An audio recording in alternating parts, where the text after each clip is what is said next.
This is Ag Matters PM from the Iowa Agribusiness Radio Network, brought to you by the Iowa Soybean Association, your daily recap of the information that affects Iowa's farmers, producers, and consumers, right here in the heart of the heartland.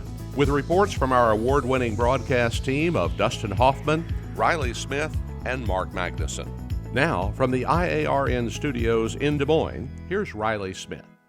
Well, good day and welcome to Ag Matters PM from the Iowa Agribusiness Radio Network. I'm Riley Smith. Today is Monday, July 17th, 2023. We're so glad you could join us for today's show. In today's episode, I talk with Iowa Congresswoman Ashley Hinson about the EATS Act, as well as a little bit on the EPA's recent disappointing biofuel blending levels. We also have a check of that ag weather outlook, but first, let's run down the markets. It's time now for the Ag Matters PM Closing Market Summary, your source for market analysis and settlement prices from the day's trade in Chicago, courtesy of the folks at agmarket.net. At the end of another trading day in the ag marketplace, we're talking with Robin Schmahl of agmarket.net. Robin, today, so far, how are the grain markets looking? Well, just kind of a weird situation, probably primarily over toward the wheat, because Russia terminated the Black Sea export agreement, basically starting tomorrow. Today was the last day for it. And on the overnight trade, we saw some very strong movement in the wheat market. But as we started trading in the day session, then it just petered out and we ended up lower. And I think there was a buy the rumor, sell the fact type situation. They are still going to be exporting through different avenues, like they have been, some of it before through some of the other countries and through the Danube River. And actually, when you look back a little bit, there haven't been any vessels that have been cleared for going into the corridor to pick up grain since late June. So that has been slowing down already. And so with some of the vessels that are in there to go out yet, it takes a long time to get them inspected and sealed to go out. So it was already winding down. So it's not like it's going to be any kind of an abrupt halt. And they have been moving through some of the other channels. So I think the trade finally realized after the knee-jerk reaction that maybe it isn't going to be quite as big of a deal. Obviously, we'd like to see that continue, but that seems to be the big push initially behind the grain markets last night. Beans were able to hold higher into the close. Corn was down. Soybean oil was up first, and then that went down. So got a little bit of a trade disappointment as the day wore on. Now, export inspections today. Corn was at 14.3 million bushels. That was up 600,000 bushels from the previous week. Soybeans were a dismal 5.7 million bushels. That was down 5.3 million bushels from the previous week. And wheat was at 9.3 million bushels. That was down 6.1 million bushels. So our soybean exports are really, really hurting, as far as what we've had anticipated or the trade had anticipated. Now, China is set to purchase a large quantity of soybeans in the fourth quarter, but their purchases are going to be from Brazil. They've already made that intention known. That'll hinder our ability to export when we come into harvest time, which normally Brazil is kind of waning down on their exports and we start picking up on ours. But with this kind of a potential that's happening here, it's going to slow our exports possibly even more. And that's going to limit our price potential. So it'll be interesting to see the dynamic there between if we have a shorter crop and prices want to go higher because of the shorter crop, but yet we can't sell as much through the export market. And there's going to be that tug of war that's happening. So it'll be interesting to see how that all unfolds. And there's some time for that to unfold yet, and things can change. Now, the Biden administration rejected an appeal from oil refineries requesting exemptions from U.S. biodiesel blending requirements. That took place on late Friday. So that's welcome news as far as the biodiesel or biofuels are concerned. Now, crop progress this afternoon, the estimates are for corn to increase 2% to 57% good to excellent. compares to 64% a year ago. Soybeans up 2% as well to 53% good to excellent compared to 62% last year. Spring wheat actually down 1% to 46% good to excellent. And last year it was 70% good to excellent. And winter wheat harvest is expected to be 57% complete, up 11% from last week and comparative to 62% a year ago. And then how about on the other side of the marketplace in the livestock complex? What do we see going on there today? Well, live cattle were pretty stable most of the day. Narrow trading range. We closed mixed. Not a lot going on there. The traders are waiting to see what cash is going to do because there were not a lot of cash cattle traded last week. We saw some trade a little bit of maybe $1, maybe a little bit higher in the north, both live and dressed, but very little activity. So feedlots dug in last week, and they were willing to carry over the cattle to this week. Packers did not want to open their checkbooks up any further and write bigger checks. So we had mainly a standoff last week. Now, the interesting thing will be the fireworks that could happen this week because Packers will need cattle.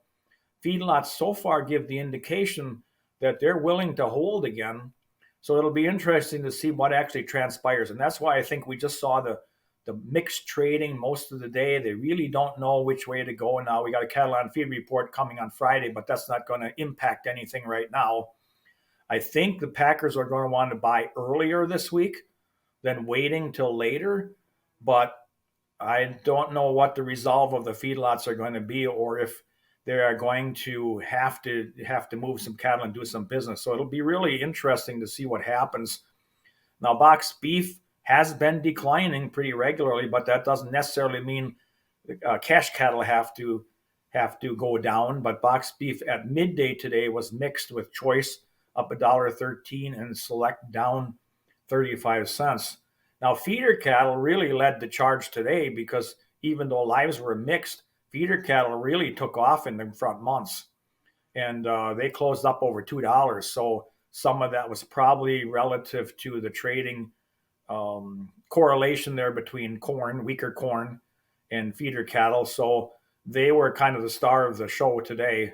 Now, hogs opened higher today, but tried to extend the gains, but failed, and they succumbed to that selling pressure as the day wore on. Now, futures moved higher on strong cutouts initially because we were about $4.45 or so cutouts Friday. Normally, they start trading that the next day, which they did, but then that kind of lost its luster. And even though at midday today we had cutouts up 45 cents, it still wasn't enough to provide any support in that market. Cash prices were unknown at midday today because Packer confidentiality, so we really don't know where that was, but the pattern has been stronger cash early in the week and then weakness later on once they had all their hogs purchased. So it'll be interesting to see if they were aggressive today once we get the afternoon report, if they will have the numbers to release on that.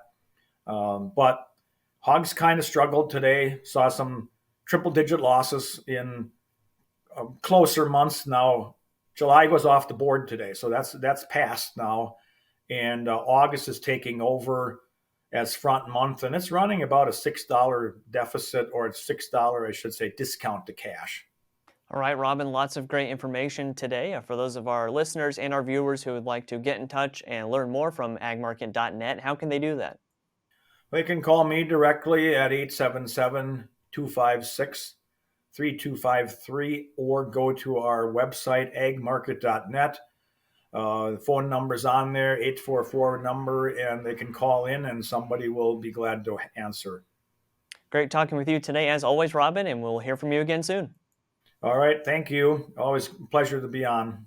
That again was Robin Schmahl of agmarket.net. We'll go ahead and take a look at how those numbers close. That's courtesy of the folks at Bar Chart.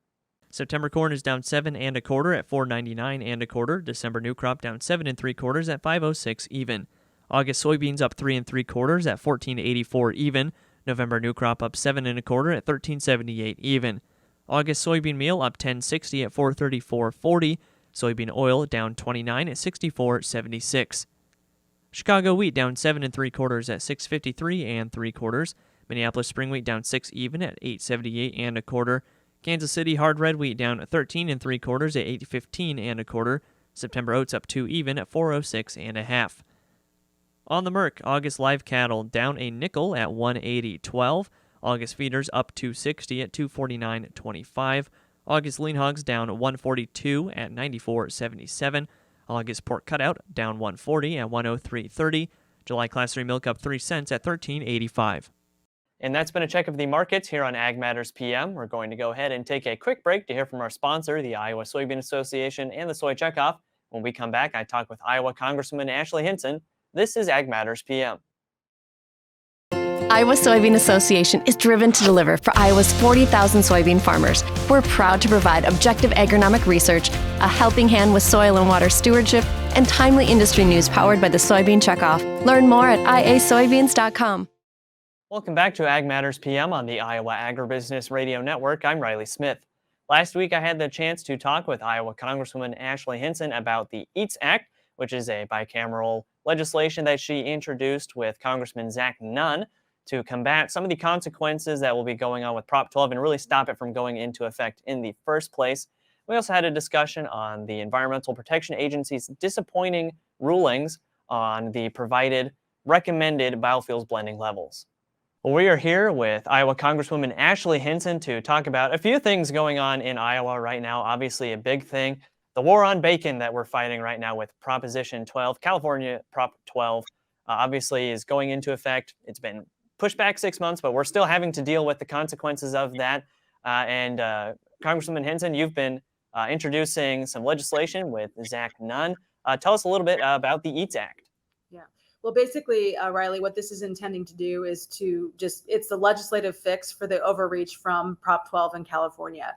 Liberal interest groups should not be able to seek and say how we are producing our pork, our bacon, our eggs, and simply put, Prop 12 is a bacon ban by another name. So this legislation is designed to say, hey, you cannot step on our ability to produce our products the way we want to produce them. Iowa pig farmers take care of their animals. They take care of the environment. They take care of their communities. And animal welfare is really front and center. And the way I see it, and I've visited these operations myself, I've heard directly from these producers myself, and interest groups don't know the first thing about farming. So when they're against you, I think it's when you're doing something right. So I've encouraged everyone who's I would say ignorant on this issue to come and actually have a conversation with a farmer in Iowa. But that's exactly why we have to introduce this. So the EATS Act is finally been reintroduced. Ending agricultural trade suppression is the I guess you call it the acronym of how it actually is spelled out. Right, and a big thing with it is that when Prop 12 was going to the Supreme Court, we were thinking, it'll be dead on arrival because of the Commerce Clause, and then the Supreme Court, unfortunately ruled the other way. But this legislation is looking to, point out the Commerce Clause and say, hey, we can't allow this to continue, right? Right. And I do disagree with the Supreme Court's decision, obviously, that they decided to uphold Prop 12. And so this very clearly, based upon that decision, they said, hey, Congress, you need to do your job. This is our legislative answer to that Supreme Court decision. So again, a ban like this or these kinds of requirements will hurt our producers. It'll hurt the small retailers in states like California as well, who certainly understand food does not grow at the grocery store. They have to then source that, and those costs are going to go up. And when you look at what our families are dealing with right now, things are already expensive because of rampant inflation that has built on food costs year over year. And that'll just, again, continue to drive those up. So the way I look at this, it is definitely standing up for that Commerce Clause, but it's also standing up for our producers and making sure they can continue to do what they do best. Well, I was just at the Food Bank of Iowa today, and of course, we're always talking about how prevalent food insecurity is still. And there's people who need those, meat products, especially, that are able to provide nutrition to them without having to buy a bunch of extra things. When you eat some pork, you're getting a lot of what you need in that daily nutrition. And by driving those costs up, we're talking about consumers having those issues, but especially those less fortunate consumers who don't have the most stable food situation. Absolutely. And I think you talk about who this hurts the most. It is those people. And I know we have great programs in place to help support our food banks, and we should be doing that too. But at the same time, we need to be focused on making sure that proteins are available to all Americans. Food security is national security, and keeping those costs down by, again, pushing back against overregulation is one of the key ways where we can do that. And so that's what I'm trying to do with this. And I'm glad we have some really great partners in the Senate, and of course, Senator Grassley and Senator Ernst, who are also leading with Senator Marshall as well in the Senate. So I think that this bill, and we're continuing to work on hopefully getting some bipartisan support here in the House for it. It should be bipartisan. We have a lot of people across the country who want to have access to those good pork chops, or the state fair's coming up. My favorite food, bacon on a stick, right? Those are all great products, and we need to make sure that they're accessible to consumers at an affordable price. And then even outside of the food situation of it, legislation like this in general, if allowed to continue, really sets a dangerous precedent for the future of, interstate commerce regulation. Absolutely. And I talk about this all the time. I've visited many manufacturers in my district who make products that as soon as California enacts some weird regulation, maybe it's a climate regulation, then they have to change their entire manufacturing process in Iowa in order to have access to that market, even though the rest of the country doesn't feel that way. So I think that we need to be very, very careful about the dangerous precedent that this will set for not just agriculture, but for the entire manufacturing industry in the United States.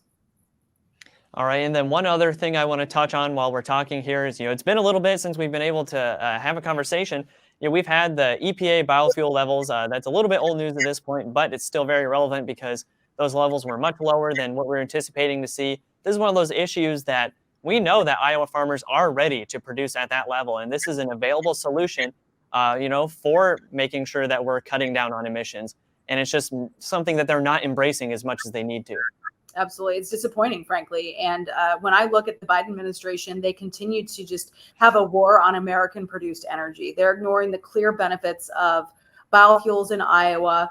It's why I've been advocating, again, this all of the above energy strategy that we talk about this, I think, every time we talk, Riley. But when you look at our producers and what they stand ready to do, why would we not take advantage of that? And so, obviously we've written letters to the EPA Administrator Regan, laying out these concerns and then pushing back against the Biden administration's policies here.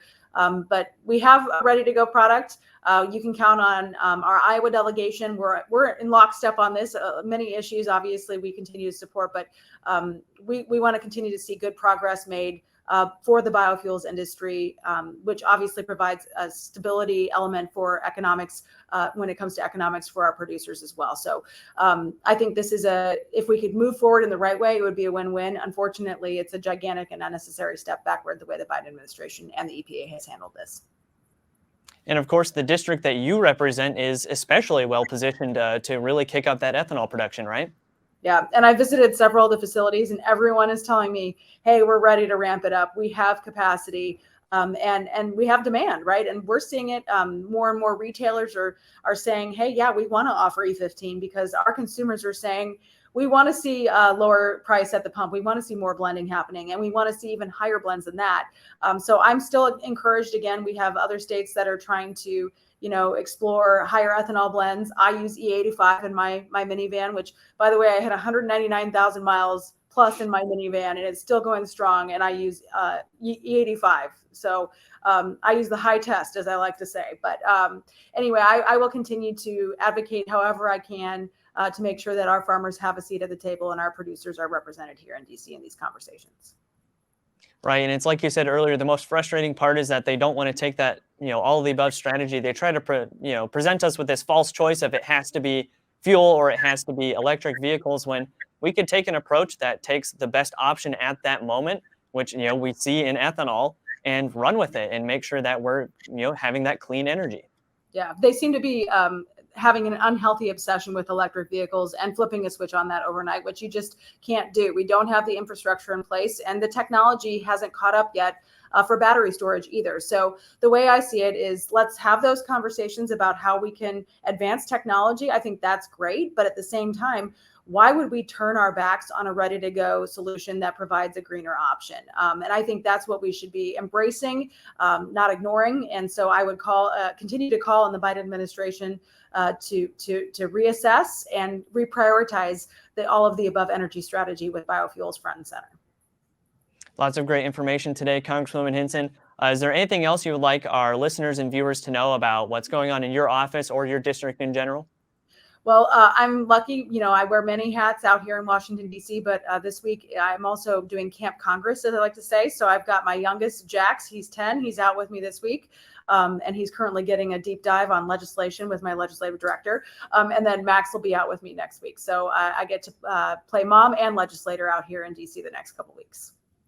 Sounds like lots of fun. Good luck keeping everything under control while you're out there, and thanks for taking the time to visit with us today. Thanks, Riley. All right, there we go. That again was Iowa Congresswoman Ashley Hinson. Let's go ahead and take a look at that ag weather outlook. If you looked outside this weekend, I'm sure that you noticed the Canadian wildfire smoke that was sitting pretty low to the ground, honestly. Honestly, it looked like fog sitting over the ground. You can see those wisps kind of going through the air, but it was definitely that smoke passing through, which should continue to pass through the state tonight into tomorrow. Also have some scattered chances for thunderstorms, as we've been kind of getting used to recently, a lot of that coming from the El Nino climate pattern. So let's see what the National Weather Service has in store for the next 24 hours. As you can see from the National Weather Service, that smoke is still across the state and there are some storms in the forecast. Today we have wildfire smoke continuing to drift through the state, otherwise it'll be mostly sunny with scattered storms, those highs ranging from the mid-70s to low 80s. Tonight it'll be partly cloudy to mostly clear, with those lows ranging from the mid-50s to low 60s. Tomorrow it'll be mostly sunny in some areas, but otherwise a chance for storms and showers statewide, those highs ranging from the mid-70s to low 80s. And taking a look at the affiliate weather map for tomorrow, Cherokee will see a chance for storms and a high around 75. Shenandoah storms and showers, high around 80. Des Moines mostly sunny, then a chance for showers and a high of 78. Waterloo mostly sunny, chance for storms, a high around 80. Albia, chance for showers and a high around 79. And Clinton will see partly sunny skies with a chance for showers later on and a high around 81. For more detailed forecasts in your part of the state, make sure to check in with your local Iowa Agribusiness Radio Network affiliate. That's been a check of the Ag Weather Outlook, and that also brings us to the end of this episode of Ag Matters PM. You can find all of our content on our website at iowaagnet.com. You can also follow us on social media at Facebook, Twitter, TikTok, and LinkedIn. And you can find our video content as well as previous episodes of AMPM on our YouTube channel. So make sure you subscribe and hit the notification bell to see when those videos go live. Don't forget as well our free Twice Daily Market podcast on Apple, Amazon, Google, Spotify, and Podbean. From the IARN studios in Des Moines, I'm Riley Smith. On behalf of Mark Magnuson and Dustin Huffman, we thank you for watching. This has been Ag Matters PM.